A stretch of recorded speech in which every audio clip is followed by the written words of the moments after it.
को देखो तो बल, सामर्थ्य, तेजस्विता, शक्तियां इतनी ज्यादा हैं, लेकिन अहंकार आते ही उन सब का दुरुपयोग होने लगा। उस धन का, उस पद का, उस शक्ति का।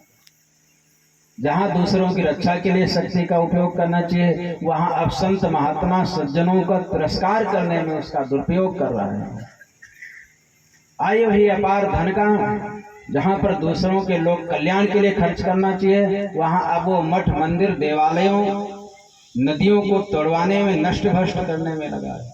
गौशालाओं को, गौओं को नष्ट भ्रष्ट करने में लग गया। संत महात्माओं को पीड़ा पहुंचाने लगा, ब्राह्मण वृंदों को पीड़ा पहुंचाने लगा, शास्त्रों को नष्ट भ्रष्ट करने लगा। कहीं कथा पुराण हो रहा, वही पहुंच जाएगा। या आराम से बैठे हो ना, तारकासुर होता तो मुश्किल होता। तो दुरुपयोग होने लगा। दुरुपयोग से सारी प्रजा दुखी हो गई, त्राहि त्राहि मच गया। क्या करेंगे लोग? और इसको मार भी नहीं सकता कोई। न ब्रह्मा के हाथों मरने वाला, न विष्णु के हाथों मरने वाला, न भगवान भोलेनाथ के हाथों मरने वाला, न वीरभद्र, न काली मैया, न भद्रकाली, कोई नहीं। सबके द्वारा अवध्यता का वरदान ले लिया है इसने पहले ही।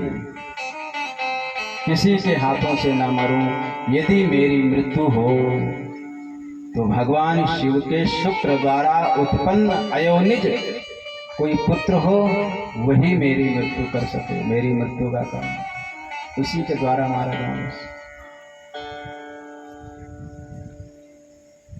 और इसीलिए देवताओं ने जल्दी जल्दी भगवान भोलेनाथ का विवाह भी करा दिया था, क्योंकि जानते हैं जब तक भोलेनाथ के द्वारा कोई संतान उत्पत्ति नहीं होगी, इसको हम मार नहीं सकते। भगवान विष्णु का चक्र भी फेल हो गया था, बताओ। चक्र सुदर्शन जो कभी हारता नहीं, ऐसा चक्र परम तेजस्वी, निष्फल नहीं जाता। किसी पर छोड़ दिया जाए तो भगवान का चक्र निष्फल नहीं जाता है, लेकिन वो चक्र भी इसके सामने फीका पड़ जाता है, व्यर्थ हो जाता है, क्योंकि वरदान है। तो सुंदर शुभ अवसर पा करके श्री कार्तिक जी महाराज भगवान शिव के शुक्र से संभूत उत्पन्न हुए हैं। बड़ी दिव्य घटना है और बड़ी विचित्र घटना है कि भगवान शिव के शुक्र को लेकर एक कपोत रूप से जो अग्नि साक्षात हैं, ये धारण किए हैं, और ये भी धारण नहीं कर पाए। फिर गंगा जी में प्रवाहित किए, गंगा भी धारण नहीं कर पाई, क्योंकि परम तेजस्वी भगवान शिव का तेज अंश।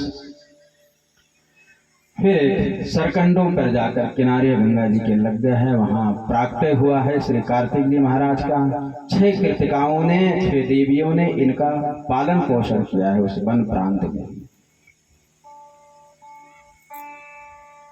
भगवान शिव के तेज अंश से हुए हैं, इसलिए बढ़ते देर नहीं लगा है। द्वितीय चंद्रमा की भांति बहुत जल्दी जल्दी बढ़ने लगे। कुछ ही दिनों में सुंदर बाल्य अवस्था को प्राप्त हो गए हैं, और सुंदर बाल्य अवस्था को देख करके एक कृतिका गोदी में लेकर स्तनपान दुग्धपान करा रही है, तो 5 बैठ करके टुकुर टुकुर इस बालक के मुख को देखती रहती हैं। ओहो कितना सुंदर बालक! और इसका सौभाग्य, इस कृतिका का सौभाग्य कितना है कि अपने गोद में लेकर दुग्धपान करा रही है। काश मैं भी अभी इसको दुग्धपान करा पाती। ऐसे भाव से, सुंदर भाव, दिव्य भाव उन कृतिका माताओं का हुआ है। भगवान साक्षात आशुतोष के पुत्र हैं कार्तिक जी महाराज, परम दिव्य तेज से संपन्न हैं। उन माताओं के भाव को समझकर भगवान कार्तिकेय ने 6 मुख एक साथ धारण कर लिया, और 6 कृतिकाओं को एक साथ उनका स्तनपान दुग्धपान करके संतुष्ट किया है। अब तो एक साथ 6 माताओं ने महाराज कार्तिक को दुग्धपान कराया। बड़ी प्रसन्न हुई। ऐसा प्यार, ऐसा पुत्र, ऐसा वात्सल्य महाराज कार्तिक का पाकर धन्य हो गई। कुछ दिनों उपरांत नारद जी आए हैं, पता चला कि अब कार्तिक जी बड़े हो गए हैं, समय हो गया तारकासुर का वध कराने का। देवताओं को बताया, समस्त देवता ऋषिवृंद नारद जी आकर के कृतिकाओं के सहित महाराज कार्तिकेय को ले जाकर भगवान सदाशिव कैलाश पर्वत पर जहाँ विराजमान हैं, उनके चरणों में निवेदित करते हैं और प्रार्थना करते, हे भोलेनाथ, हे शंभो, जिस उद्देश्य से आपका विवाह हुआ था वो सफल हुआ। महाराज ये आपके ही पुत्र कार्तिक हैं। माता पार्वती इस साथ में बैठी हुई थी। माता पार्वती को यह रहस्य इतना ज्ञात नहीं।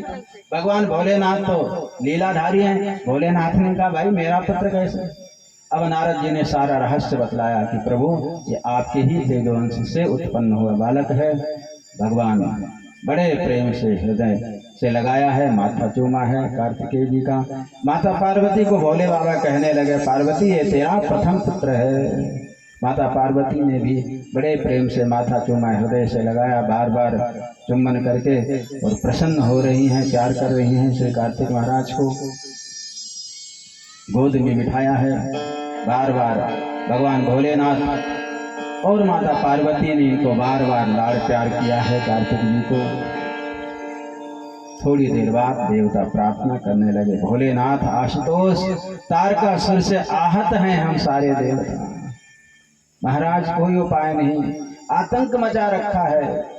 इंद्र आदि लोकों पर भी, पितृलोक, इंद्रलोक, देवलोक और गंधर्वलोक, किन्नर, यक्ष, कुबेर आदि के राज्यों पर अधिकार प्राप्त कर लिया है इसने।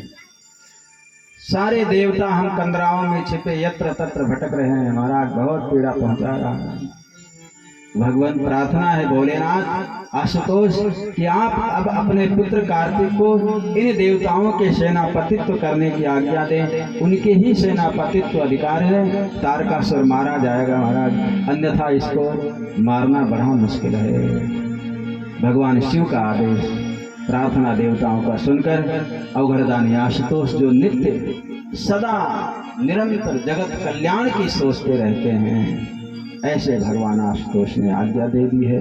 और महाराज कार्तिक को अनेकों अस्त्र शस्त्र भगवान भोलेनाथ ने और युद्ध कला की विद्याएं प्रदान की तत्क्षण वहीं संकल्प मात्र से।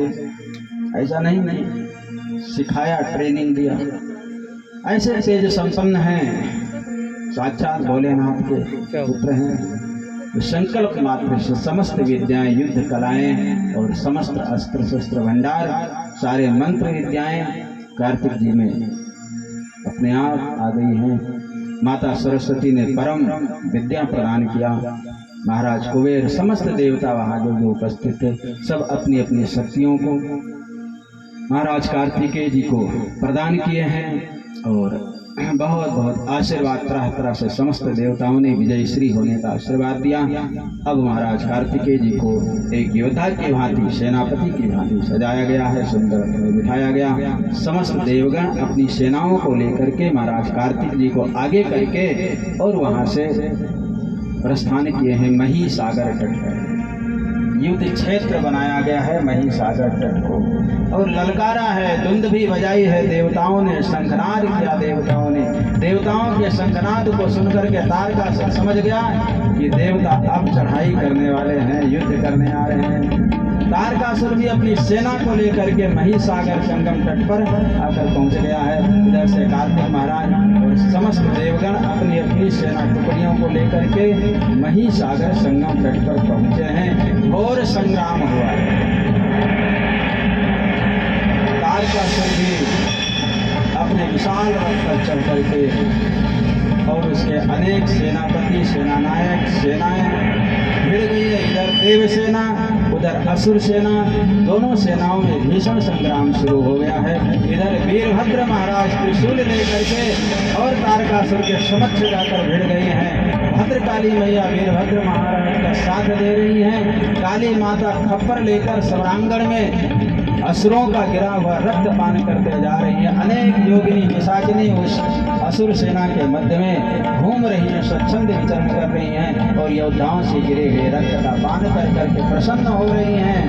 इतने में ही महाराज कार्तिक उस भीषण संग्राम में अपनी त्रिशूल लेकर के, जो परम शक्ति, दिव्य शक्ति भगवान शिव से प्राप्त हुई थी, उसको लेकर कूद पड़े हैं सवरांगण में। और तारकासुर और महाराज कार्तिक का, सदानंद का भीषण युद्ध हुआ है।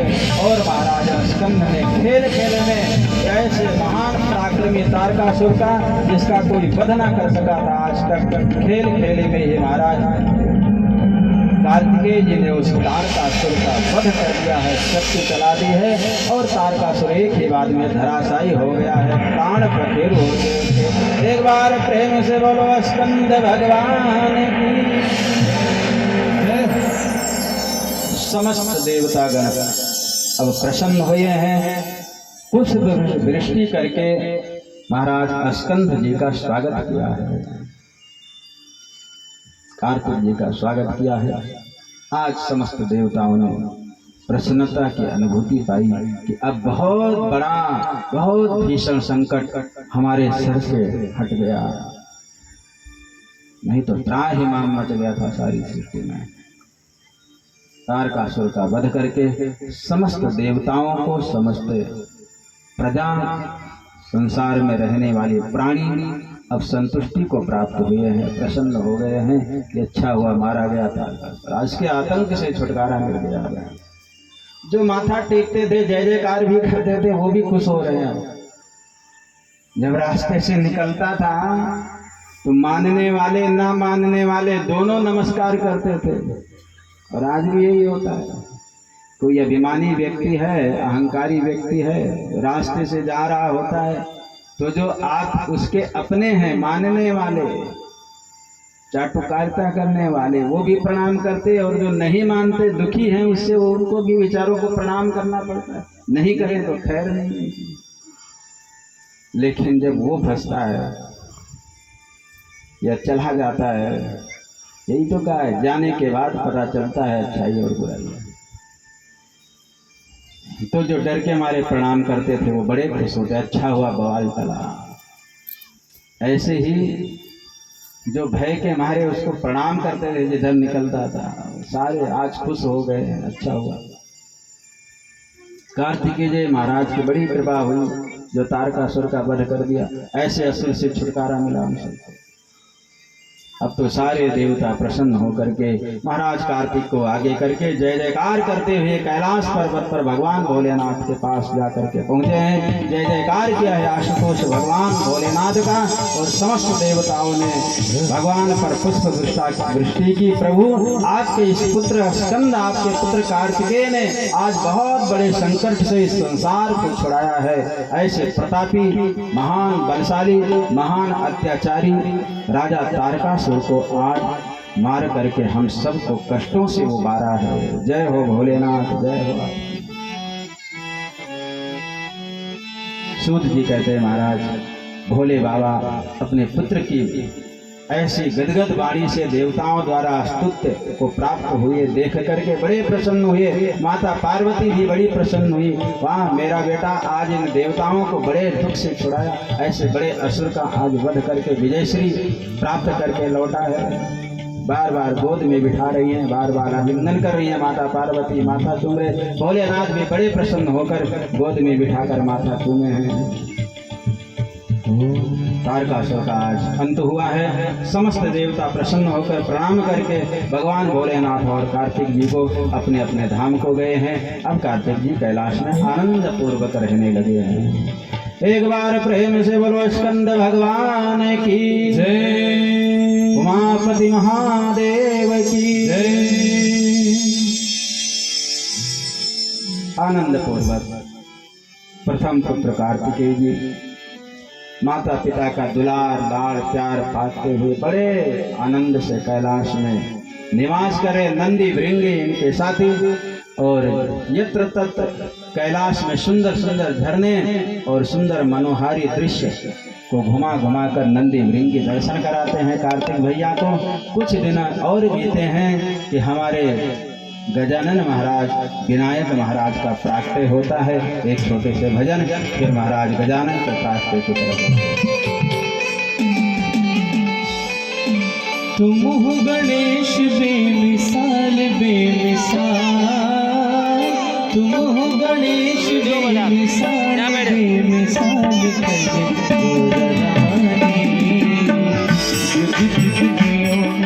लाल कही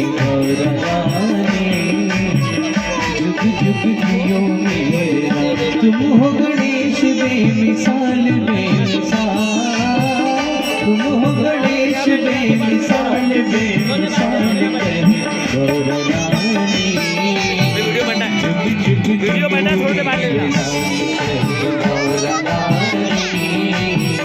जुग जुग जियो मेरे लाल। वीडियो बनाओ।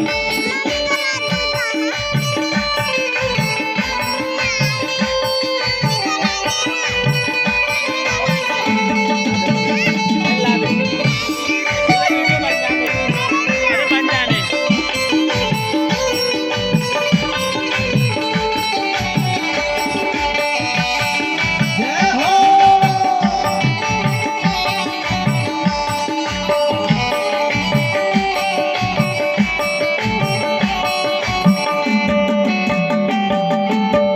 नजर न लगे लगे नजर का टीका, नजर न लगे लगे नजर का टीका, तुम रोली लागे मीठा, तुम रोली लागे मीठा, हर शिव पूजानी पूजन की थाल, हर शिव पूजानी पूजन की थाल करे गौरानी। जुग जुग जियो मेरे लाल करे गौरानी, जुग जुग जियो